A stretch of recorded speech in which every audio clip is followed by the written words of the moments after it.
You're being robbed.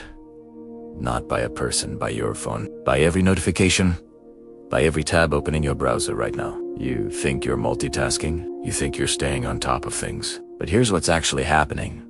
Your brain is being fractured into 1,000 shallow pieces, and the work you're producing, the work you're capable of, is slipping further away every single day. There's a skill that separates the truly successful from everyone else. It's not intelligence. It's not luck. It's the ability to focus intensely on cognitively demanding work without distraction. And most people have completely lost it. They don't even know it's gone. But here's what nobody tells you. You can get it back. And when you do, everything changes. Deep Work by Cal Newport is one of the most important books written about productivity in the last decade. But calling it a productivity book undersells what it actually does. This is a book about reclaiming your attention in a world engineered to steal it. It's about understanding why focus has become the scarcest and most valuable resource you have, and how to build a life around protecting it. By the end of this video, you'll understand why the ability to do deep work is rapidly becoming the ultimate competitive advantage. You'll learn why most people are trapped in shallow work without even realizing it. And you'll walk away with a framework for structuring your time, your environment, and your habits so that deep focus becomes automatic instead of accidental. This isn't theory. This is a system built by someone who studied the most productive minds in academia, business, and creative fields, and reverse engineered what actually works. Stay until the end. The final section is where the framework comes together in a way that will immediately change how you approach tomorrow. The two kinds of work.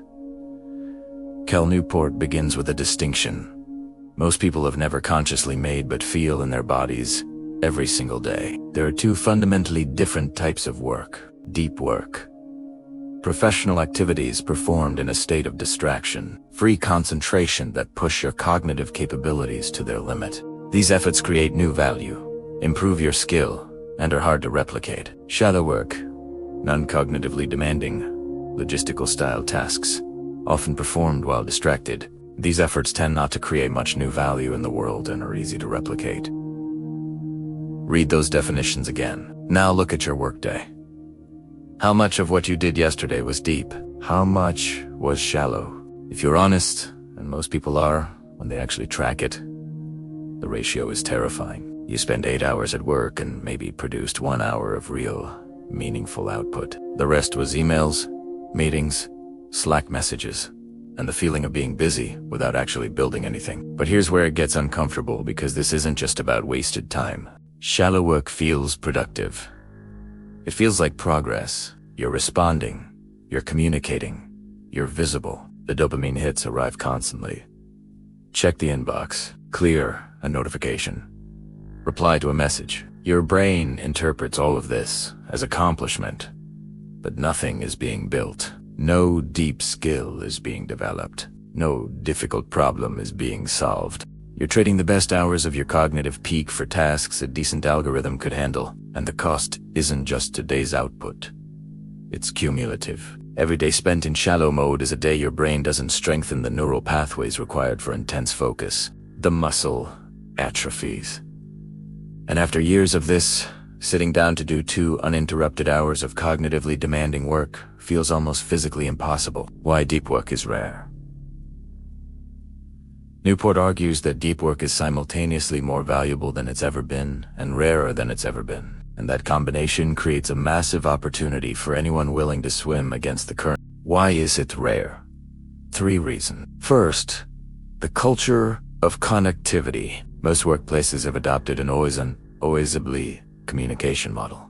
The expectation is that you respond quickly to emails, to Slack, to whatever platform your company uses. This expectation makes deep work structurally impossible. You can't focus for 2 hours if you're supposed to respond within 15 minutes. Second, the absence of clear metrics for productivity. In most knowledge work jobs, there's no objective measure of output, so people default to visibility as a proxy for productivity. Being seen, being responsive, looking busy. This rewards shallow work and punishes the person who closes their door for 3 hours to actually think. Third, the internet is engineered to fragment your attention. Every platform you use, email, social media, news sites, is designed by some of the smartest behavioral engineers in the world to keep you clicking, scrolling, refreshing. Your willpower is no match for this. The environment has been weaponized against focus. And this is where most people get it wrong. They think the problem is personal discipline. It's not. It's environmental design. You're trying to focus in an environment built to prevent focus. And until you change the environment, no amount of willpower will save you. Why deep work matters more than ever. Here's the economic argument Newport makes. And it's the one that hits hardest. In the new economy, 3 groups are winning disproportionately. 1. People who can work well with intelligent machines. 2. People who are the best at what they do in their field. 3. People with access to capital. If you're not in group 3, your path to success runs directly through your ability to master hard things quickly and produce at an elite level. Both of these require deep work. You cannot become excellent at something cognitively demanding without extended periods of focused attention, and you cannot produce at an elite level if your attention is constantly fragmented. The ability to perform deep work is becoming the single most important skill for knowledge workers. Not because it's trendy, because it's the skill that allows you to learn complicated things fast and apply them to create value. And in a world where technology is changing faster than ever, the people who can learn and adapt quickly are the ones who win. But the real problem isn't that you don't know this. It's that knowing doesn't change behavior. Most people agree that focus matters. They nod along to every point so far, and then they go back to the exact same patterns tomorrow. Why? Because deep work requires something most people are unwilling to give: the deliberate restructuring of their entire day around protecting attention. And that brings us to how it's actually done. Rule 1. Work deeply. Newport's first rule is deceptively simple. You need a philosophy. You can't rely on willpower to resist distraction in the moment. Willpower is a finite resource that depletes as the day goes on. By the time you've made 100 small decisions about whether to check your phone, you have nothing left for the real work. The solution is to build deep work into the structure of your day so that it happens automatically, without requiring a decision each time. He describes 4 main philosophies. The monastic philosophy: eliminate or radically minimize shallow obligations. Basically disappear from the grid and focus only on deep work. This works for a tiny number of people: researchers, writers, a few academics. But it's not realistic for most. The bimodal philosophy: divide your time into clearly defined stretches. Deep work gets full days or weeks. Shallow work gets the rest. A professor might teach and do admin during the semester, then disappear for the summer to write. This works if you have control over your calendar at a macro level. The rhythmic philosophy: the most practical for most people. Establish a daily habit. Same time, same place, every single day. The goal is to make deep work, so routine it requires no activation energy. You don't decide whether to do it. You just do it the same way you brush your teeth. The journalistic philosophy: fit deep work wherever you can in your schedule. This is the hardest because it requires the ability to shift into deep mode quickly, without warm-up. Most people can't do this effectively, especially at first. But here's where everything changes. The philosophy you choose matters less than committing to one. The mistake most people make is trying to do deep work opportunistically. I'll focus when I have time. That never works. Time is never free. It has to be claimed, and claiming it requires a specific philosophy applied consistently. Rule 2. Embrace boredom. This is the rule most people skip, and it's the one that determines whether any of the other rules actually work. Newport's argument: the ability to concentrate is a skill. Like any skill, it needs to be trained, and the way you train it is counterintuitive. You don't just practice focusing, you practice resisting distraction during the times you're not working. Think about what happens when you're standing in line, waiting for coffee, sitting in a waiting room. What do? You pull out your phone. Every single time. That's not a neutral habit. That's training. You're training your brain that the slightest hint of boredom is a problem to be solved immediately with stimulation. Do that enough times, and your brain loses the ability to tolerate any low-stimulus environment. And deep work is, by definition, a low-stimulus environment. No notifications, no novelty. Just you and a hard problem. If your brain has been trained to expect constant input, It will sabotage every attempt to focus deeply, and this is where most people fail without realizing it. They structure their workday for deep work, but the rest of their life is engineered for distraction. Phone on the nightstand, Instagram while eating, Twitter while walking, YouTube while cooking. Their brain never experiences boredom, and then they wonder why focus feels impossible. Newport's solution: schedule your distraction. Instead of scheduling focus and using your phone the rest of the time, do the opposite. Schedule specific times when you're allowed to use distracting technology. Outside those times, no matter how bored you are, you resist. You sit with the discomfort. You let your mind wander. You do nothing.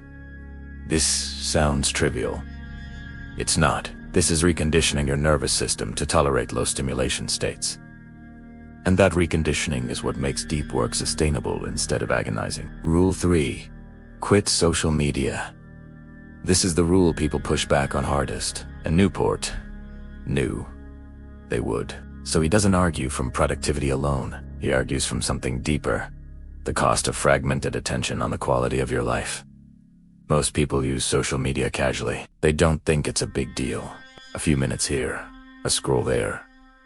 But Newport challenges that entirely. He says to think of social media platforms as tools, and like any tool, the question isn't whether they provide any benefit. The question is whether the benefits outweigh the costs. The any-benefit mindset is how most people justify keeping every app, every account, every subscription. Well, I do sometimes find useful information on Twitter.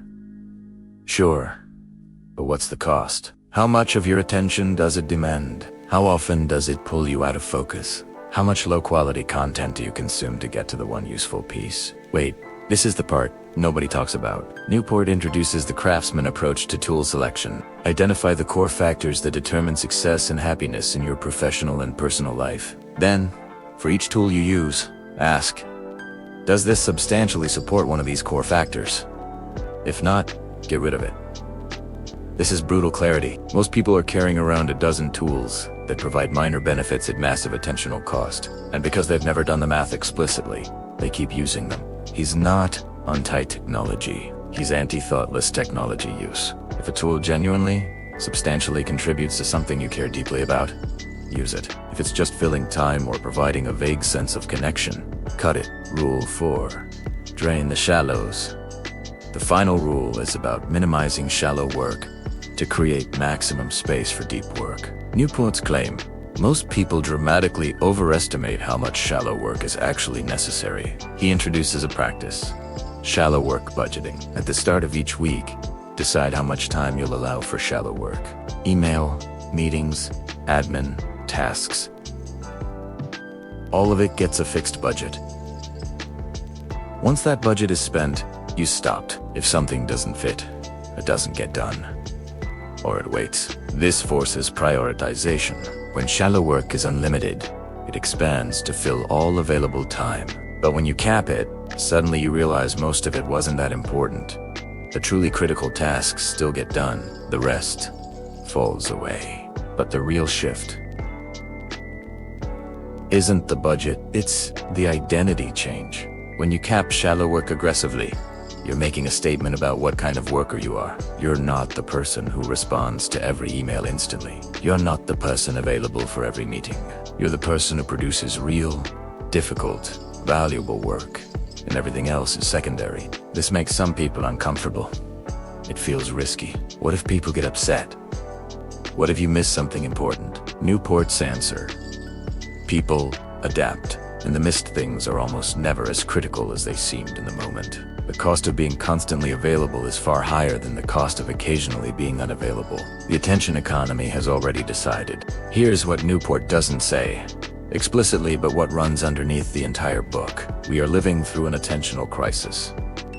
The economy has shifted. Value is no longer created primarily by physical labor or even by being smart. It's created by the ability to apply intelligence to hard problems in a focused way. And the infrastructure of modern life, open offices, always-on communication, algorithmically optimized apps, is designed in direct opposition to that. This isn't an accident. It's an economic model. Every free platform you use makes money by capturing and monetizing your attention. The longer you stay, the more ads you see. The more you scroll, the more data they collect. Your focus is the product, and every feature is designed to keep you from ever leaving. And this is where it gets deeply uncomfortable. You are not weak for struggling to focus.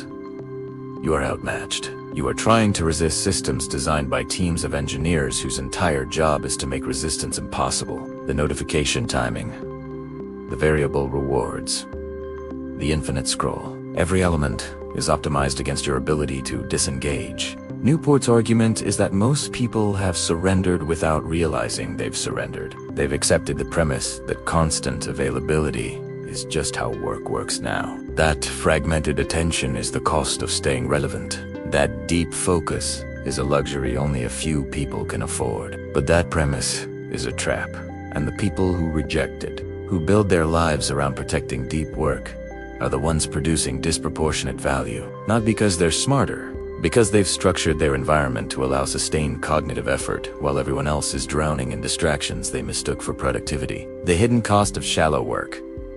There's a psychological dimension Newport explores that most people miss. Shallow work doesn't just waste time, it degrades your capacity for meaning. Human beings are wired to find satisfaction and mastery in creating something difficult and solving problems that require the full application of skill. This is what psychologists call flow, the state where challenge and ability are perfectly matched, and you lose yourself completely in the work. Flow requires deep work. You can't access it in fragmented attention. You can't get there in 15-minute blocks between meetings.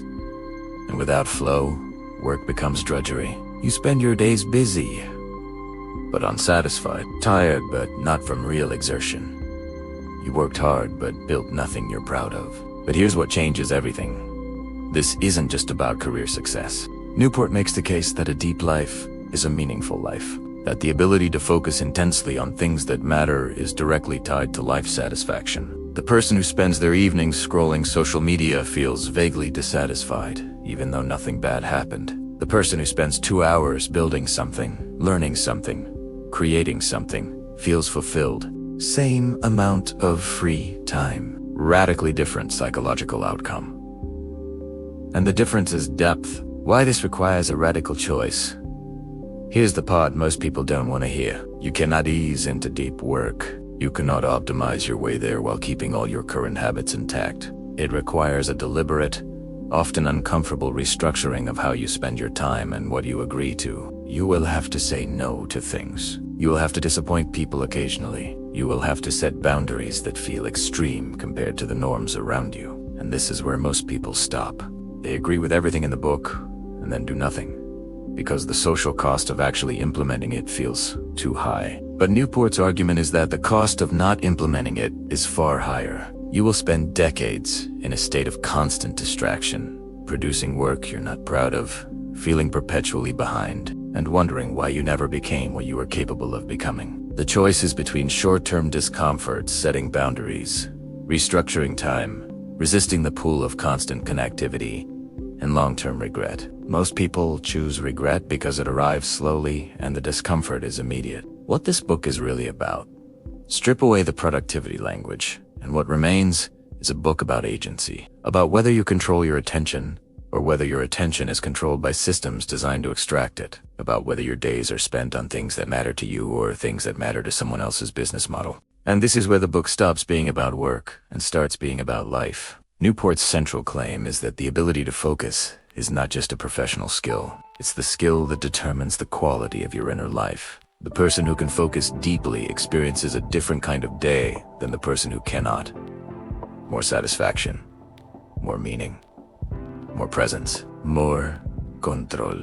The shallow life, the life of constant distraction, constant availability, constant low-level anxiety, is not a personality flaw. It's the default outcome of living in an environment designed to produce exactly that. If you do nothing, if you just follow the path of least resistance, that's where you end up. Deep work is the choice to swim against that current, to build a life where your attention is yours, where the best hours of your day are spent on things that require and reward your full presence, where you build skills that cannot be automated and produce work that cannot be replicated. This is not motivational rhetoric. This is structural reality. The gap between people who can do deep work and people who cannot is widening every year, and the gap is not closing.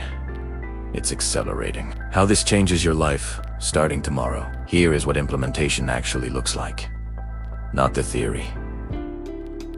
The practice. First, choose your philosophy. Decide how deep work will fit into your life. Rhythmic is the most realistic for most people. Same time, same place. Every day. 2 hours before work. First thing in the morning. Whatever works. But make it a ritual, not a decision. Second, redesign your environment. Deep work does not happen in the same space where shallow work happens. Separate them physically if you can. If not, separate them temporally. During deep work blocks, phone off, apps closed, door shut. Create a space that signals to your brain. This is different. Third, track your depth. At the end of each day, calculate how many hours you spent in deep work. Not how many hours you worked. How many hours you did cognitively demanding work without distraction.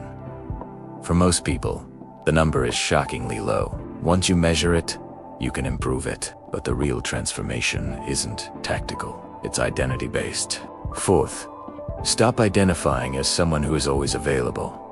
You are not the person who responds instantly. You are the person who produces valuable work. This shift, from reactive to generative, changes everything. Colleges adjust, expectations reset, and suddenly the space to focus appears. Fifth, embrace boredom deliberately. When you're waiting, walking, commuting, resist the phone. Let your mind wander. Recondition your nervous system to tolerate low stimulation. This is not wasted time. This is training. Sixth, ruthlessly eliminate tools that don't serve your core goals. Most people are using a dozen services that provide minimal value at enormous attentional cost. Cut them. The FOMO fades faster than you think. The clarity lasts. And here's the part that nobody talks about. This gets easier. The first week of deep work is hard. Your brain resists. Distractions feel urgent. But the neural pathways strengthen, the muscle builds, and after a few weeks, focus stops feeling like effort and starts feeling like flow. The person who can sit down and do 2 hours of uninterrupted deep work is operating in a different economy than the person who cannot. Same job title, same industry, completely different output, completely different trajectory. Here is the question this entire book is asking you. Do you control your attention? Or does your attention control you? Because if the answer is the second one, if you spend your days reacting to notifications, drowning in shallow work, feeling busy but unproductive, you are not living your life. You are living someone else's version of what your life should be. You are producing value for platforms, for employers, for systems that do not care whether you ever become what you're capable of becoming. Deep work is the choice to reclaim that, to build a life where your attention is protected, where the best hours of your day go to things that matter, where you develop skills that compound, where you produce work you're proud of. This is not about working more. It's about working differently. It's about recognizing that in a world of infinite distraction, the ability to focus is the ultimate competitive advantage, and it's available to anyone willing to structure their life around it. The world will not give you permission to focus. You have to take it. And the moment you do, the moment you build deep work into the foundation of your day, everything starts moving in a different direction. Not overnight, but inevitably. The question is whether you start today or whether you keep waiting for conditions that'll never arrive. Because the cost of distraction is your potential, and that's not something you get back.